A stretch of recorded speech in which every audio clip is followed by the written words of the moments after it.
बाबा बड़ घरे रचिना बिया हई जत अब कैसे रही। कार माई अभी से बोझ हो गई नी लगले गीत गावे।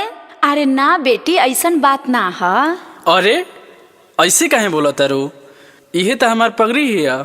अभी कोरोना के कहर चलता, 2-4 दिन रुक जा, कोरोना के कहर खत्म हो जाए तो शॉपिंग वॉपिंग कर लिहल जाई। ठीक है बाबूजी, कोई बहाना करे तो रउआ से सीखे। ए जी चल न जाई, अब कोरोना बा तो ब्याह तो होते नु बा। ठीक है बा कहत तारू तो चल जाता नहीं, लिया वो चिठा उठा बनावा झोरा दो जाता नहीं।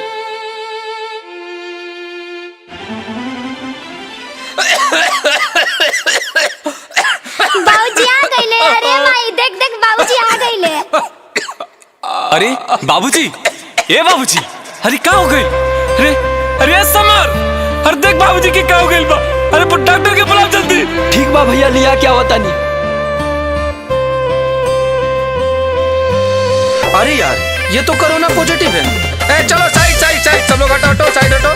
छोटी छोटी के रूम में बंद करो, हटाओ इसको, इसका शादी होने वाला, हटाओ हटाओ, चलो साइड साइड सब लोग हटो। Presented by Adishakti films.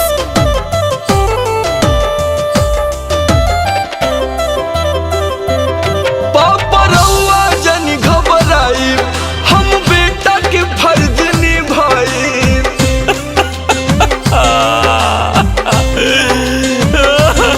पापा रउआ जनी घबराई, हम बेटा के फर्ज निभाई। रउआ फिर हो सब हमारा दिल के ये मलाल बा। डॉक्टर साहब हमारा बाबूजी के बचा ली। देखिए मैंने बोला ना कि ऑक्सीजन की प्रॉब्लम हो रही है, आप लोग ऑक्सीजन की व्यवस्था कीजिए। ठीक बा डॉक्टर साहब, हम तुरंत लेके आवता नहीं। कहाँ ऑक्सीजन के सिलेंडर मिली भैया, बाबूजी के जीवन के सवाल बा। कहाँ ऑक्सीजन के सिलेंडर मिली भैया, बाबूजी के जीवन के सवाल बा। हेलो, हाँ भैया बोल। अरे बाबूजी ना बचले रे।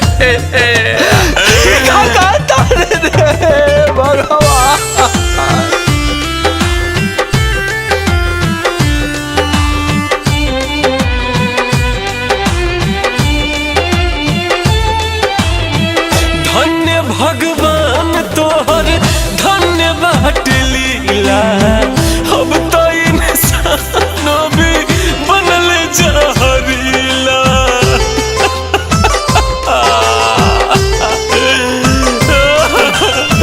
धन्य भगवान तोहर धन्य बाट लीला, अब तो इंसानो भी बनल जहरीला। मौत के पसरल अब ता हर जगह जाल बा। अरे यार ये तो आपकी माँ भी कोरोना पॉजिटिव हो गई। डॉक्टर साहब हमार माई तो बच जाई नू। देखिए जब तक ऑक्सीजन का व्यवस्था नहीं होगा हम कुछ नहीं कर अरे सकते। हटाओ ऑक्सीजन तो ऑक्सीजन, अब हम अपना माइक के ऑक्सीजन अपना मुंह से दे।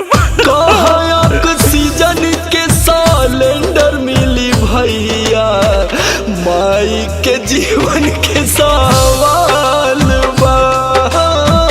कहाँ ऑक्सीजन के सिलेंडर मिली भैया, माई के जीवन के सवाल बा।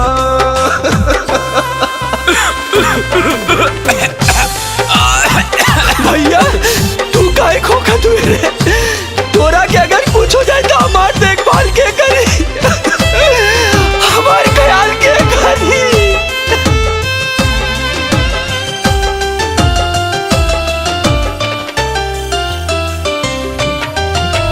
दशरथ ऐसन बाप छिनला, कौशल्या ऐसन माई, अब काहे विधाता छिनबा राम जैसन भाई।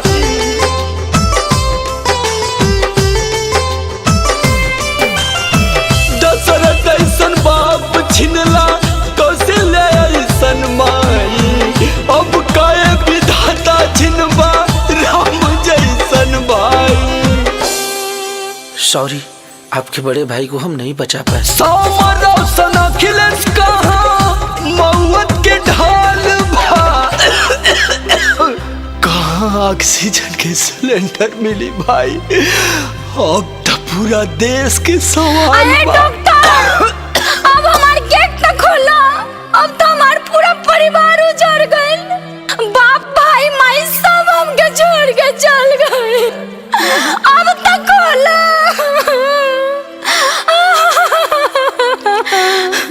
के हमके जंघिया बैठाई कन्या दान करी। हके हमसे राखी बना बाई हो। हके हमके बेटा बेटा कही के बोलाई चली गईली। अब छोरी हमार माई हो।